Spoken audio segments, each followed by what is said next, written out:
하나님이 기뻐하시는 열매라는 제목으로 말씀을 전하겠습니다.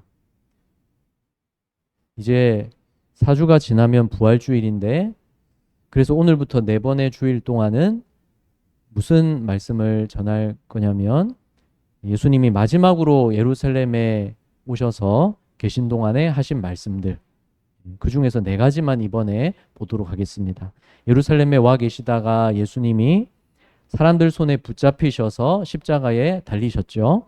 그 전에 예루살렘에서 마지막으로 하신 말씀들이 사복음서에 기록되어 있습니다. 이 중에 4가지만 택해서 하나씩 부활주일 전까지 주일날 보도록 하겠습니다. 먼저 오늘 전할 말씀은 악한 농부들 비유입니다. 왜 악한 농부들이겠습니까? 예수님이 비유로 하신 이 말씀에서 이야기를 이렇게 들려주신 것인데, 어떤 사람이 좋은 포도원을 만들었습니다. 그 포도원을 농부들에게 새로 주고 타국에 외국으로 간 겁니다.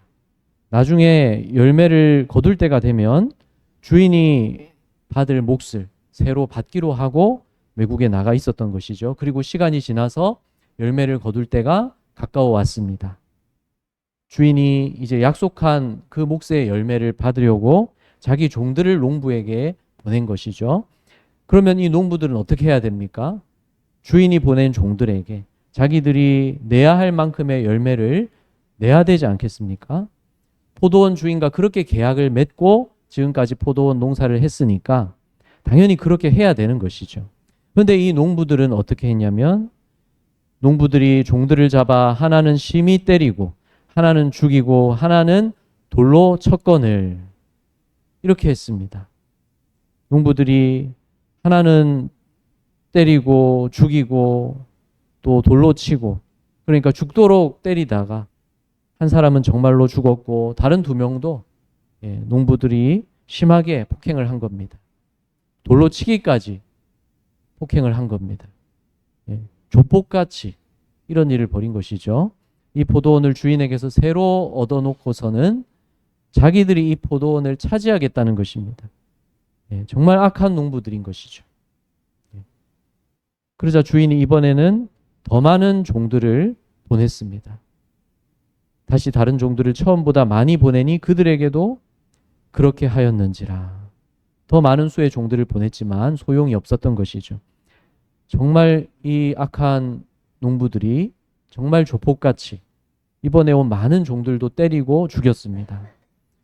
이것은 어떻게 한 겁니까? 주인을 능멸한 것이죠.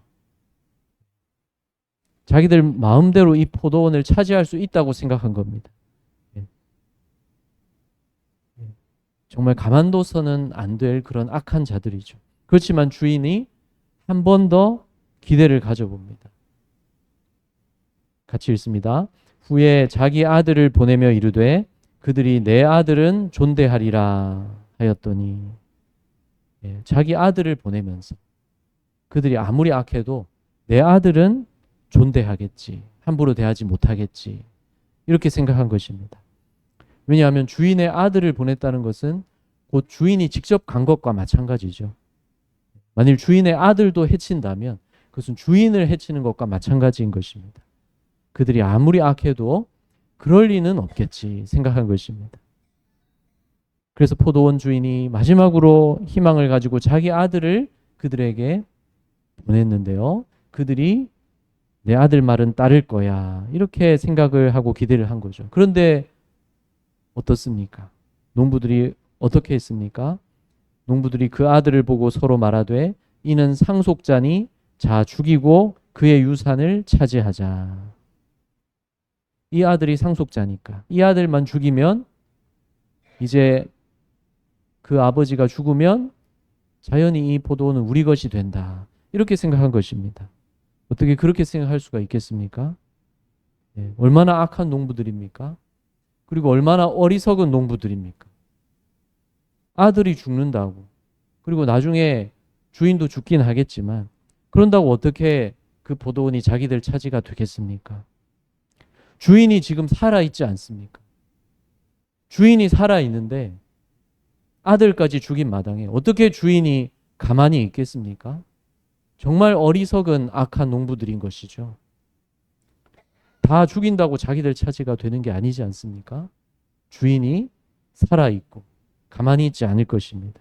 예수님이 듣던 자들에게 물으셨습니다. 그러면 포도원 주인이 올 때에 그 농부들을 어떻게 하겠느냐? 듣던 자들이 이렇게 말했습니다. 그들이 말하되 그 악한 자들을 진멸하고 포도원은 제때의 열매를 바칠 만한 다른 농부들에게 새로 줄지니이다. 이렇게 말한 거죠. 듣던 자들이 주인이 그 악한 농부들을 다 진멸해야 되고 포도원은 다른 농부들에게 새로 주어야죠. 이렇게 말한 겁니다. 근데 대답을 해놓고 가만히 몇 마디 더 듣다 보니까 예수님이 자기들에게 하시는 말씀입니다. 자기들을 악한 농부들이라고 하시는 말씀인 것입니다.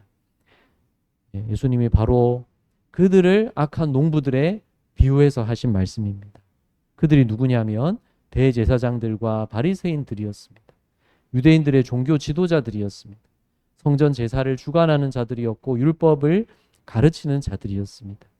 그들에게 예수님이 악한 농부들 비유를 말씀하신 겁니다.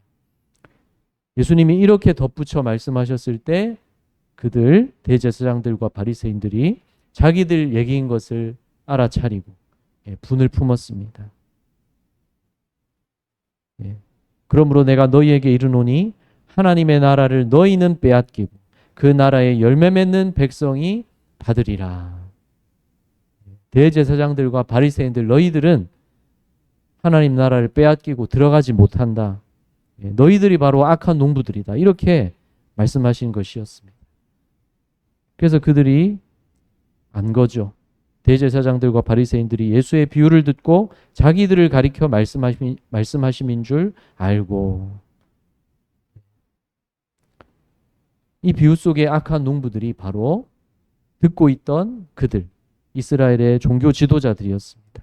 그러면 포도원은 무엇을 의미하겠습니까? 포도원은 바로 이스라엘 족속을 의미합니다. 구약의 이사야서에서도 이스라엘 족속을 하나님의 포도원에 비유한 말씀이 나옵니다. 무릇 만군의 여호와의 포도원은 이스라엘 족속이요 하고 말씀합니다. 그리고 포도원을 만든 주인은 그러니까 하나님이신 것입니다. 주인이 포도원을 만들 때 아무 부족함이 없도록 만들었습니다. 포도원을 만들었는데 산 울타리로 두르고 집자는 틀을 만들고 망대를 지었습니다.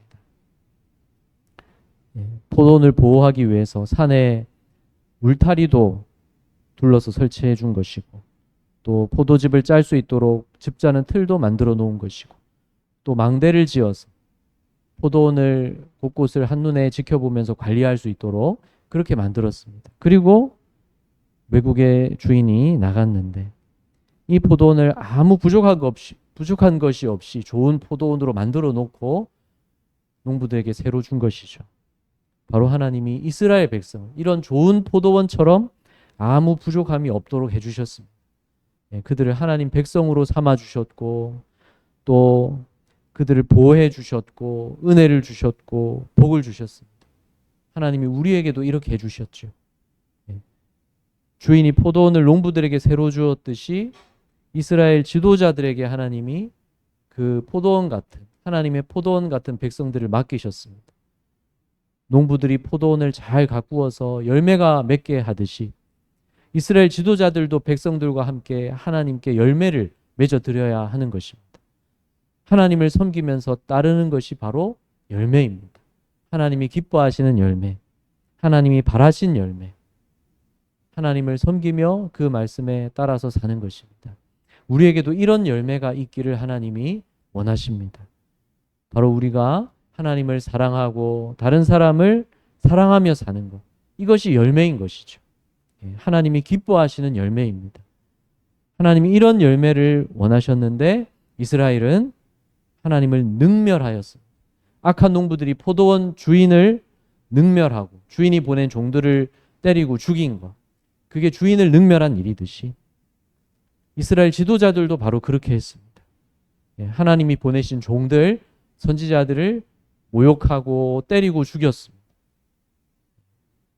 그래서 예레미야서와 또 열왕기상과 같이 구약의 말씀들을 보면 주의 선지자들을 그들이 죽이고 모욕하고 멸시한 것이 나옵니다.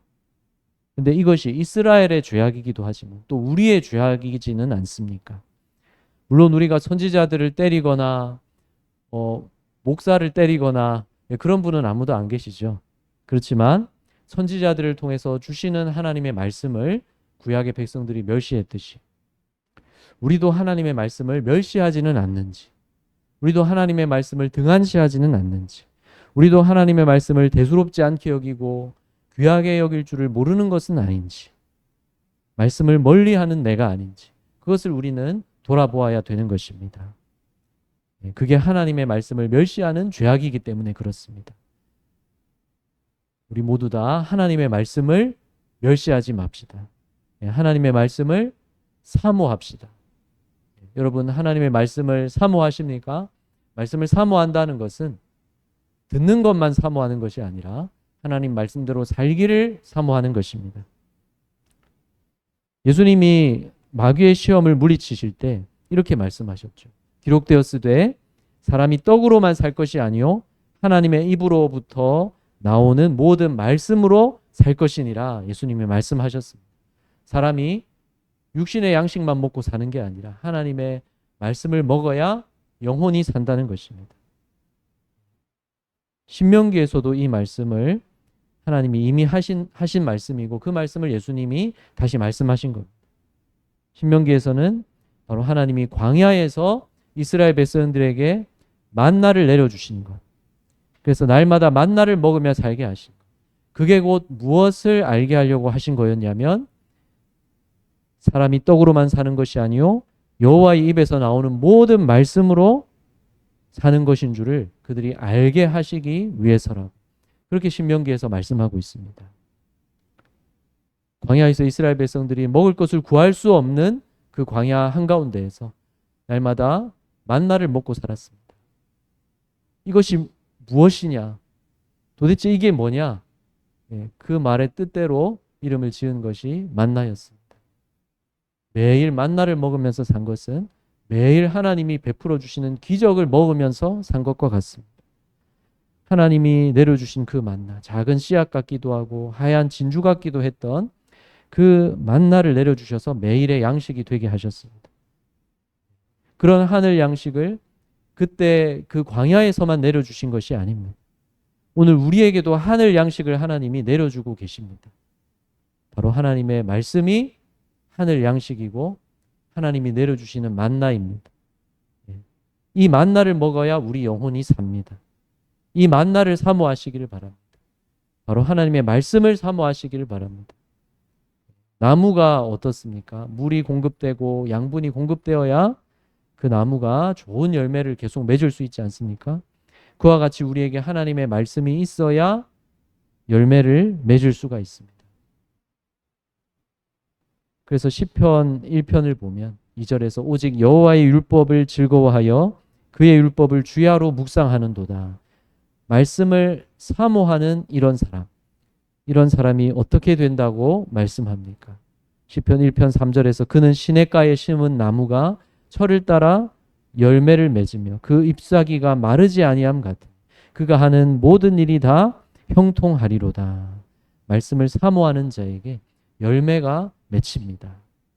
어제 재직 세미나에서 가신 분들은 들었지만 또 못 가신 분들을 위해서도 또 간단하게 말씀을 드린다면 어제 김관성 목사님 설교와 간증을 들었는데요. 그 내용을 한마디로 압축한다면 이 내용이 됩니다. 하나님을 사랑하고 이웃을 사랑하는 열매를 맺고 삽시다. 이겁니다. 그렇죠? 그것을 그분의 삶 속에 그 간증을 통해서 분명하게 우리에게 보여주었습니다. 그래야 진정한 믿음이고 그래야 진정한 교회라는 것을 우리가 말씀을 들었습니다. 왜 그렇습니까? 하나님이 그렇게 말씀을 하셨죠. 하나님께서 율법과 선지자를 통해서 하신 말씀을 요약하면 이것이라고 예수님이 말씀해 주셨죠. 하나님을 사랑하고 이웃을 내 자신같이 사랑하는 것. 바로 이것이 온 율법과 선지자들을 통해 하신 말씀의 요약이라고 예수님이 말씀해 주셨습니다. 이 말씀대로 살려고 하니까 하나님을 사랑하고 이웃을 사랑하는 그 열매를 맺게 되는 것이죠. 그게 곧 진정한 행복을 위한 길이기도 한 것입니다. 신명기 10장 13절에서 내가 오늘 내 행복을 위하여 내게 명하는 여호와의 명령과 규례를 지킬 것이 아니냐. 진정한 행복이 무엇인지 누가 아십니까? 내가 아는 것이 아니라 하나님이 아십니다. 그러면 우리가 누구의 말씀을 따라가야 진정한 행복이 있습니까? 하나님의 말씀을 따라가야 진정한 행복이 있습니다. 말씀을 사모하시기를 바랍니다. 그런데 이스라엘 백성들은 하나님의 말씀을 전하는 선지자들을 모욕하고 때리고 죽이면서 하나님을 능멸하고 말씀을 멸시했습니다. 악한 농부들이 했듯이 그렇게 했던 것이 바로 이스라엘 사람들의 했던 일이고 이스라엘의 역사였습니다. 예수님이 오셨을 때도 마찬가지였습니다. 바로 하나님이 보내신 아들인 예수님을 대적했습니다. 악한 농부들이 주인이 보낸 아들마저 끌고 나가서 죽였듯이 이스라엘 사람들이 예수님도 예루살렘 밖으로 끌고 나가서 십자가에 못 박아 죽였습니다.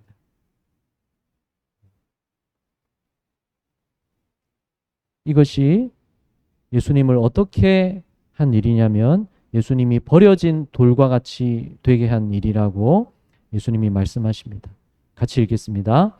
예수께서 이르시되 너희가 성경에 건축자들이 버린 돌이 모퉁이의 머릿돌이 되었나니 이것은 주로 말미암아 된 것이요 우리 눈에 기이하도다 함을 읽어본 일이 없느냐. 이 말씀이 시편에 나오는 말씀이기 때문에 이 말씀을 읽어본 일이 없느냐고 예수님이 말씀하신 겁니다. 당시에 건축을 할 때 모퉁이의 머릿돌이 벽들과 기둥을 지탱했습니다. 마치 퍼즐 조각을 맞추듯이 그 모퉁이에 머릿돌이 들어가야 끼워져야 그 벽이나 기둥이 이제 딱 맞추어져서 무너지지 않게 지탱이 되는 그 완성하는 돌이 바로 머릿돌이었습니다. 예수님이 바로 우리 인생의 머릿돌이 되어주시는 것입니다.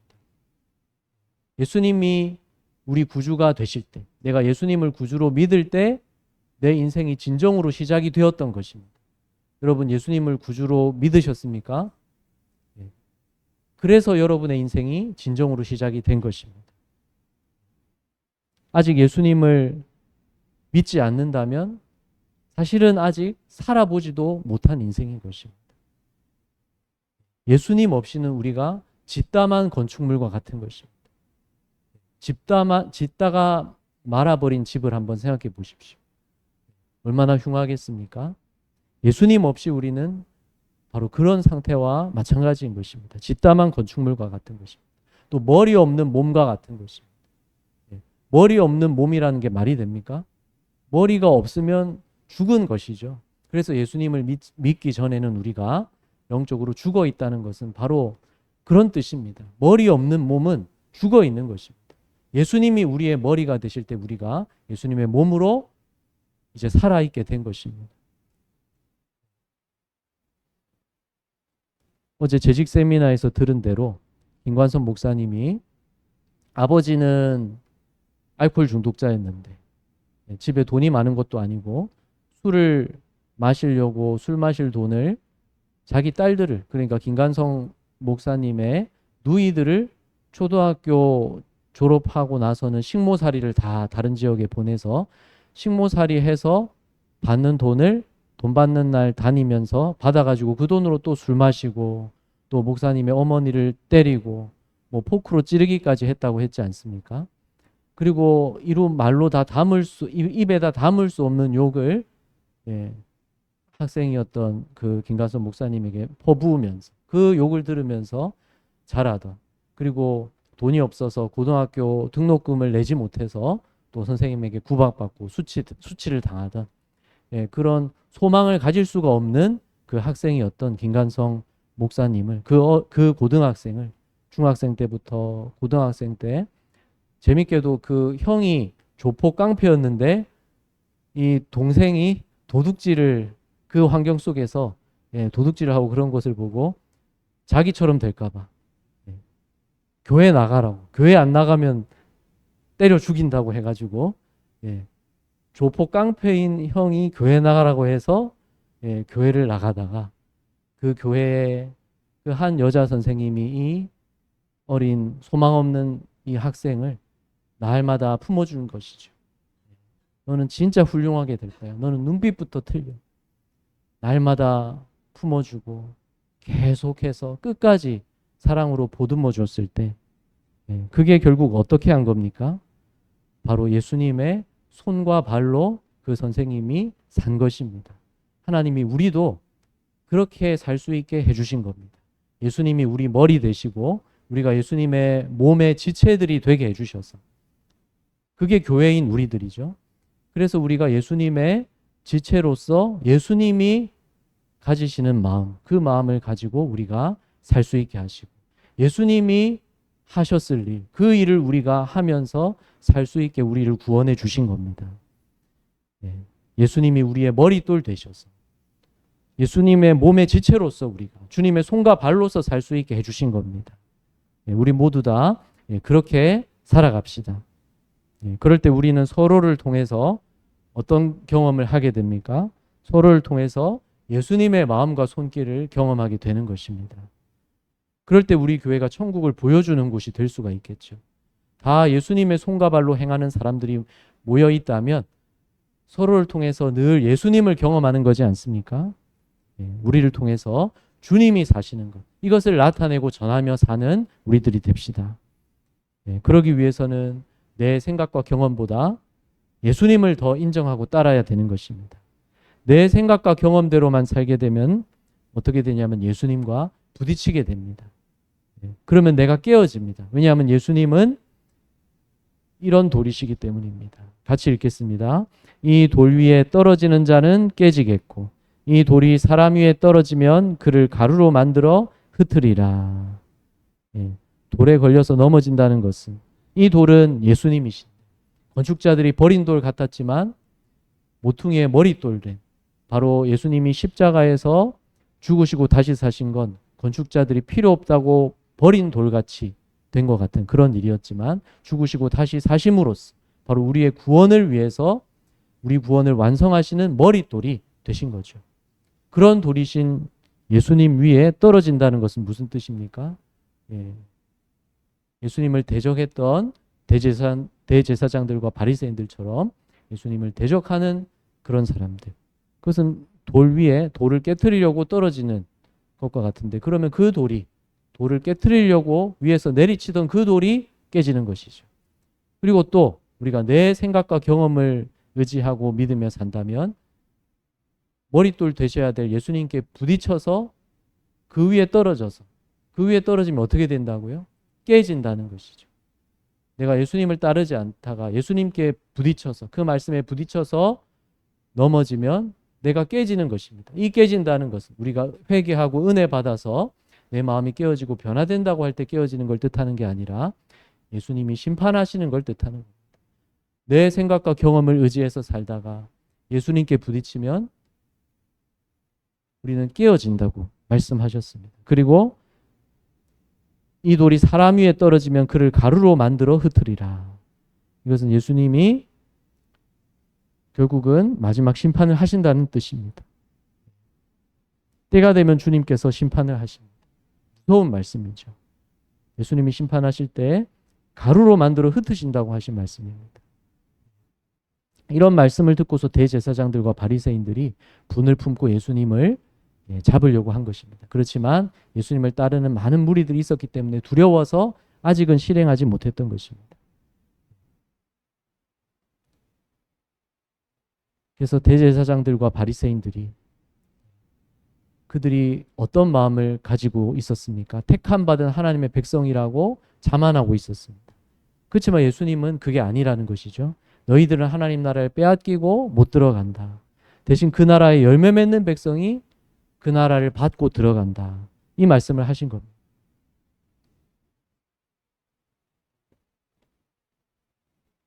그 나라에 열매 맺는 백성이 된다는 것은 바로 예수님을 구주로 믿고 하나님의 참 뜻을 알게 된 사람. 그래서 말씀을 사모하고 하나님을 사랑하고 이웃을 사랑하면서 살려는 사람. 이 사람이 참으로 하나님 나라 백성인 것입니다. 오늘 이 예수님이 하신 말씀이 우리 모두에게도 적용이 되는 말씀입니다. 대제사장들과 바리새인들에게만 적용되는 말씀이 아니라 우리 모두에게도 적용되는 말씀입니다. 아직 주님을 믿지 않는 많은 사람들이 있죠. 그 사람들보다 우리는 먼저 예수님을 믿게 해주신 사람들입니다. 정말 감사한 은혜죠. 그런데 이런 우리가 대제사장들과 바리새인들과 마찬가지 모습은 아닌지 우리는 돌아보아야 되는 것입니다. 그들은 자기들이 하나님을 제일 잘 믿고 섬긴다고 자만했지만 사실은 어땠습니까? 하나님 사랑하는 마음이 없었고 그래서 이웃을 사랑하는 마음도 없었던 것이죠. 그러면 오늘 우리는 무엇을 자랑하면서 사는 사람들입니까? 우리가 자랑할 것은 우리를 위해서 죽으시고 다시 사신 예수님밖에 우리가 자랑할 것이 없는 것입니다. 건축자가 쓸모없다고 버린 돌같이 버림당하고 죽으신 예수님이었지만 우리 구원을 완성하는 머릿돌로 다시 사셨습니다. 그렇게 되도록 아들을 보내주신 우리 하나님이십니다. 그런 하나님을 우리가 더욱더 사랑합시다. 여러분 하나님 사랑하시죠? 더욱더 우리가 하나님 사랑합시다. 어떤 하나님이신지 예수 그리스도를 통해서 바라보면서 하나님을 사랑합시다. 그리고 하나님이 보내신 아들을 악한 농부들처럼 주인이 보낸 아들을 멸시하는 게 아니라 하나님이 보내신 아들 예수님을 사랑하고 높이면서 삽시다. 그 예수님이 우리를 주님의 몸의 지체로 살게 해주시는 것입니다. 주님의 마음을 가지고 주님의 손과 발로 살게 해주시는 것입니다. 우리가 서로에게 그렇게 살 때 그게 두 글자로 행복인 것입니다. 오늘 악한 농부들 비유를 통해서 우리 주인 되시는 하나님께 우리가 열매를 드리지 않는 것. 그게 바로 얼마나 악한 일인지 그것을 우리가 깨달아야 되겠는데요. 우리를 아무 부족함이 없는 포도원같이 하나님의 백성으로 삼아 주셨습니다. 그런 하나님 은혜를 받았기 때문에 우리가 또한 예수님의 십자가 보혈의 은혜로 구원받은 것이기 때문에 열매를 맺을 수 있게 된 것입니다. 하나님의 말씀을 사모하면서 열매를 맺읍시다. 하나님을 사랑하고 이웃을 나 자신같이 사랑하는 그것이 하나님께 드릴 열매인 것입니다. 하나님이 기뻐하시는 열매인 것입니다. 어제 재직 세미나에서 들은 대로 한 소망 없는 학생을 예수님 사랑으로 끝까지 품었던 그 교회학교 선생님. 그분이 예수님의 손과 발로 살았다는 것. 그분이 그렇게 산 것이 하나님이 기뻐하시는 열매라는 것. 그것을 여러분이 기억하시기를 바랍니다. 그렇게 한번 듣고 감동받은 것으로 끝나서는 안 되겠습니다. 우리도 예수님이 그분을 통해서 한 영혼을 보듬고 구원하시고 성장하게 하셔서 한 사람의 목회자가 되게 하시고 주님의 뜻을 이루어 가시는 것처럼 우리도 듣고 감동받은 것에서 끝나지 말고 우리도 다 함께 그렇게 살아갑시다. 그럼 어떻게 해야 되겠습니까? 하나님을 사랑하고 이웃을 사랑하면서 우리가 살아야 하는 것이죠. 그것을 내가 어떻게 실천할지 이번 한 주 동안 생각해 보시고 찾아보시기를 바랍니다. 그리고 그것을 우리가 해봐야 되겠습니다. 그게 이번 주 숙제입니다. 저도 하고 여러분도 하고 같이 하는 숙제입니다. 우리를 행복하게 하는 숙제인 것입니다. 왜냐하면 우리가 이렇게 하나님 말씀을 따라 열매 맺으며 살 때 그걸 두 글자로 은혜 안에서 두 글자라고 했는데 더 길게 말했네요. 그걸 두 글자로 행복이라고 하는 것입니다. 바로 하나님이 주시는 진정한 행복, 은혜 안에서 누리는 행복인 것입니다. 우리가 열매 맺으며 하나님을 기쁘시게 하고 우리도 하나님 은혜 안에서 행복을 누리기를 주님 이름으로 축복합니다.